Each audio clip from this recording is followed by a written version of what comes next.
जय हिंद एस्पिरेंट्स।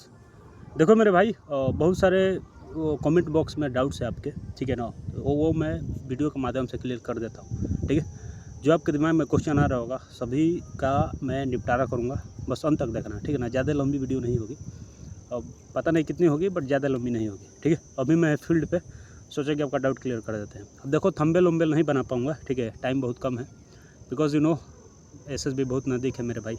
आज हो गया कितना, 2 हो गया, 30 को है, 30 जून को, और अब बहुत कम टाइम है, तो उस पर टाइम फोकस पूरा ज़रूरी है, ठीक है ना।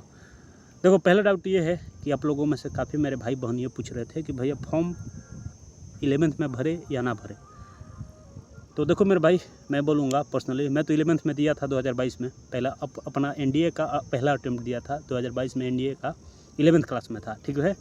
तो उस वक्त ओटीआर सिस्टम नया नया आया था, बट मेरा कुछ हुआ नहीं, ठीक है ना। बंदे तो बोल रहे थे कि मत भरो, कोई दिक्कत हो जाएगा आगे, बट कुछ हुआ नहीं। बट आपको मैं पर्सनली बताना चाहूँगा, इस बार काफ़ी चेंजेस हो गए हैं एनडीए में।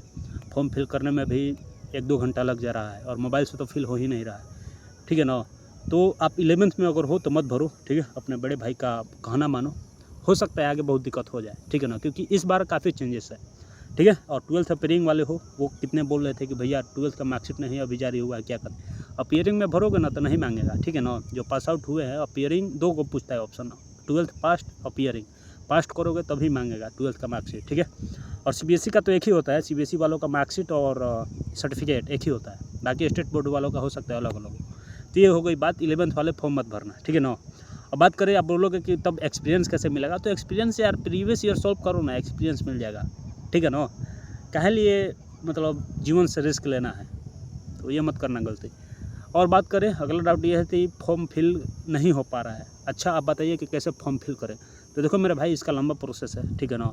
कुछ टीचर्स इसके रिगार्डिंग वीडियोस बना दिए हैं, जैसे लर्न भी सुमित सर बना दिए हैं, देख लेना, कुछ मिनट का वीडियो है, ठीक है। कोसा भी बना दिए हैं, उनका भी देख लो, प्रोसेस देख लो कैसे फिल हो रहा है, ठीक है। वो मुकेश सर भी बना दिए हैं वीडियो इससे रिगार्डिंग, मोहित सर भी बना दिए हैं। तो सर्च करना, काफ़ी टीचर्स बना दिए इसके रिगार्डिंग अच्छे तरीके से, ठीक है ना। एग्जाम्पल दे कर गए, खुद फॉर्म फिलअप किए हैं और आपको समझाएं, तो उनकी वीडियो देख लेना। मैं तो नहीं बना पाऊँगा, टाइम लगेगा इसमें, ठीक है ना। तो ये हो गई कैसे फॉर्म फिल करना है, और लास्ट तक इंतज़ार मत करो मेरे भाई।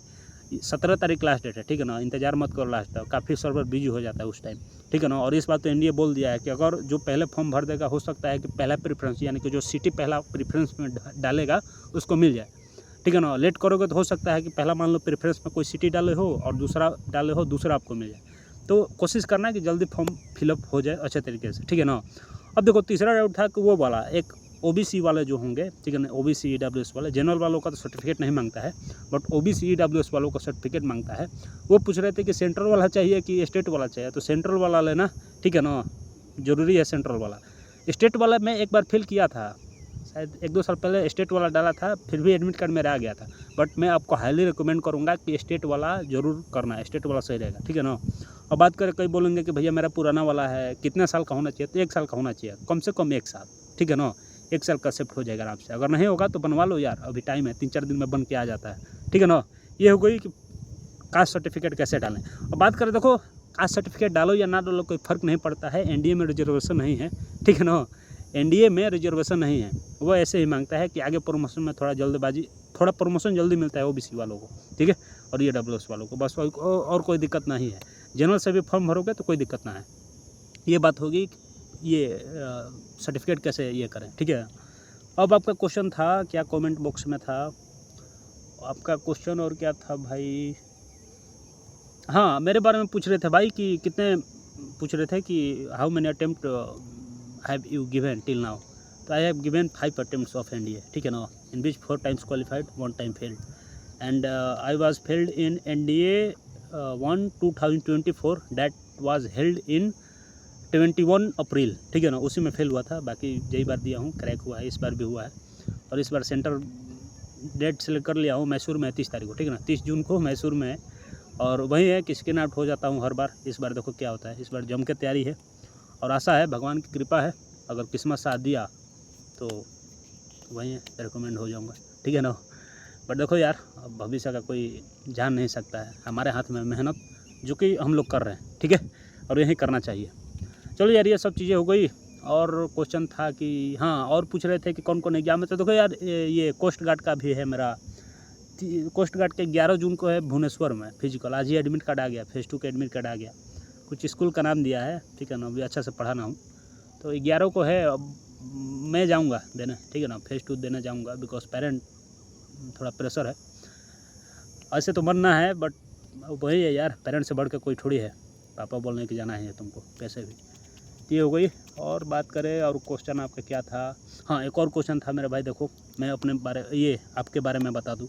देखो, टाइम कम है, ये मत सोचो कि अभी 3 महीना बहुत है। जून तो आ ही गया, जुलाई, अगस्त, सितंबर छोड़ दो। सितंबर 14 सितंबर को एग्जाम है, ठीक है ना। तो 2.5 महीना सिर्फ आपके पास टाइम है, मैक्सिमम 3 महीना, ठीक है। मात्र 3 महीना टाइम है यार, अच्छे से रगड़ो, क्योंकि इस बार कंपटीशन हाई होगा। क्यों होगा? क्योंकि 12th अपीयरिंग वाले भी इसमें आ जाते हैं, तो इस बार कंपटीशन हाई होगा। अच्छे से रगड़ के मेहनत करो मेरे भाई, प्रोक्रास्टिनेशन मत करो। देखो, यही 2 चीज़ें हैं ना स्टूडेंट को डुबा देता है, प्रोक्रास्टिनेशन और कंसिस्टेंसी, ठीक है ना। ये 2 चीज़ें अगर आप इससे अब ये करोगे तो फिर दिक्कत हो जाएगा। प्रोक्रास्टिनेशन मत करो, सिलेबस बनाओ, अच्छे से सिलेबस के बारे में जानो, रूटीन बनाओ और फॉलो करो, ठीक है ना, रोज़ पढ़ो।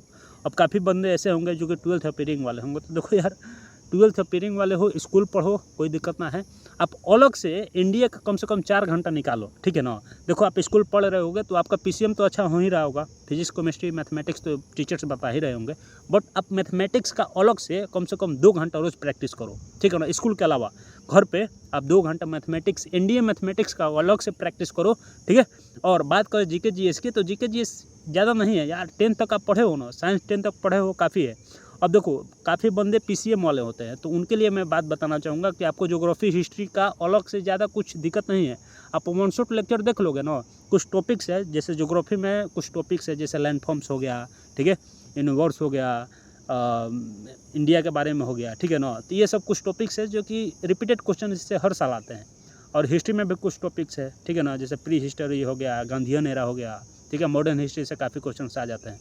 तो कुछ टॉपिक्स है जो कि मैं टेलीग्राम पे शेयर कर दूंगा, उसको अगर आप प्रिपेयर कर लोगे ना, कुछ नहीं कर रहे हैं, उनका 1 शॉट लेक्चर देख लेना है, ठीक है ना। जिस टॉपिक का मैं नाम बताऊंगा उसका आप 1 शॉट लेक्चर देख लोगे, हो जाएगा। बस अलग से कुछ करने की ज़रूरत नहीं है। आप 1 महीना भी अगर दे दोगे ना ज्योग्राफी, हिस्ट्री पे, तो आपको बहुत ही अच्छा हो जाएगा। आपको एग्जाम निकालना है मेरे भाई, टीचर थोड़ी बनना है, ठीक है ना। और इंडिया का फिक्स सिलेबस है कि इसी में से कुछ पूछेगा ही पूछेगा, ठीक है ना। ऑप्शन घुमा के देता है, बट फिक्स उसका रूटीन है कि इतना ही में से पूछेगा। ज्योग्राफी, हिस्ट्री की मैं बात कर रहा हूँ, ठीक है ना। और बात करें मैथमेटिक्स की, तो मैथमेटिक्स का कोशिश करो कि फुल सिलेबस हो जाए। गेट का फुल सिलेबस करने की ज़रूरत नहीं है। जैसे पॉलिटी हो गया, ये इकोनॉमिक्स हो गया, ये सब सब्जेक्ट मत पढ़ो। करंट अफेयर अभी मत पढ़ो। करंट अफेयर पढ़ना जब एग्जाम आपका 15-20 दिन रहेगा ना, तब पढ़ना। 1 शॉट लेक्चर देखना, अभी मत पढ़ो। अभी करंट अफेयर पढ़ोगे भूल जाओगे। जिनका एसएसबी है सिर्फ वही करंट अफेयर अच्छे से पढ़े, ठीक है। रिटर्न वाला भी करंट अफेयर के चक्कर में मत रहो। ये हो गई। और देखो, बात ये है ना मेरे भाई कि मैथमेटिक्स पे होल सिलेबस कंप्लीट करना जरूरी है। 27 से 28 चैप्टर से कंप्लीट कर लोगे अच्छा रहेगा, क्योंकि अब ट्रेंड बदल चुका है। एनडीए में साला 3-4 को चैप्टर मिला के एगो क्वेश्चन पूछ दे रहा है। तो वही है कि कोशिश करो कि सिलेबस कंप्लीट हो जाए। बट काफ़ी मेरे भाई बहन का मैथमेटिक्स काफ़ी वीक है, तो उनके लिए 12-13 चैप्टर्स ऐसे हैं जिससे कि कम से कम 60% क्वेश्चन उसी से आते हैं, ठीक है ना। तो वो भी मैं टेलीग्राम पे बता दिया हूँ, जाकर के ज्वाइन कर लेना। कहाँ से ज्वाइन करना है तो डिस्क्रिप्शन में लिंक है, वहाँ पे आप जाना ज्वाइन कर लेना। और बाकी जिनका भी एसएसबी है, all the best for your SSB. अच्छे से निकालो मेरे भाई, मेहनत करो। रिटर्न तो निकाल चुके हो, सब कुछ एसएसबी है, ठीक है ना। अगर एसएसबी नहीं हुआ ना मेरे भाई, तो फिर अब 0 से स्टार्ट करना पड़ेगा। फिर रिटर्न का प्रैक्टिस करो, रिटर्न निकालो, एसएसबी का इंतजार करो, एसएसबी का प्रैक्टिस करो, फिर वो मौका फिर काफ़ी दिन बाद आएगा। तो वही है कि अच्छे से लगो मेरा भाई, कंपटीशन काफ़ी हाई है, ठीक है ना। 8000 बंदे निकालते हैं रिटर्न, और मात्र 700-800 का रिकमेंडेशन हो पाता है। तो अच्छे से लगो एसएसबी वालों, ठीक है। एक सेकंड आपका महत्व है। और हम लोग क्या करते हैं कि प्रैक्टिस करते हैं रोज़, हर संडे को। अगर आपको करना होगा फ्री में एसएसबी का प्रैक्टिस, जिनका रिटर्न निकल चुका है, तो डिस्क्रिप्शन में टेलीग्राम का लिंक होगा, ज्वाइन कर लेना। उस पर हम लोग गूगल मीट का लिंक भेजते हैं, रोज़ रात को 8 बजे वहाँ से प्रैक्टिस करते हैं, ठीक है ना। ये हो गई रिटर्न की बात। तो I hope I have cleared all your doubts, ठीक है। And if any questions you have in your mind, just ask in the comment box. I will 100% sure that I will give the answer of your question, ठीक है। चलो यार, यह सब चीज़ें थी, अभी ढूंढना है मुझे। रखते हैं, तब तक के लिए जय हिंद।